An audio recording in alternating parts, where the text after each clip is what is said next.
عليكم ورحمة الله. لكل المشاهدين الكرام ندعوكم الاشتراك في القناة لما اشتركش وفعلوا الجرس وضغطوا على جام حتى يوصلكم كل جديد. اليوم 15 أكتوبر 2020 سجلنا بعض التغيرات في الأسعار خاصة في قسنطينة.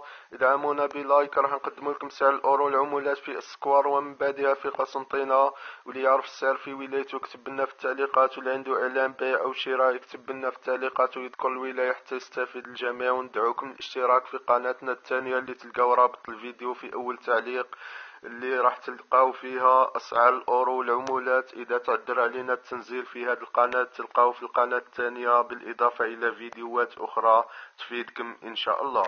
اليوم في السكوان العاصمة يشروا في 100 أورو 1,990 في استقرار نسبي. أما البيع 2,010,000. الدولار الأمريكي دار 1,700,000 والبيع 1,730.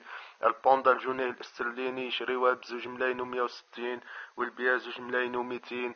بالنسبة للدولار الكندي دار 1,230 والبيع 1,260. أما في قسنطينة دار الدولار الأمريكي 1,680 والبيع 1,710 إلى 1,720 للمبالغ الكبيرة. الدينار التونسي يشريوها ب580 والبيع ب600. بالنسبة للأورو السعر الأكثر تداولا 1,980 والمبالغ الكبيرة ابتداء من 1000 أورو 1,990. أما البيع ب2,010,000. ادعمونا بلايك واشتراك واشتركوا في القناة الثانية تلقاو رابط الفيديو في أول تعليق.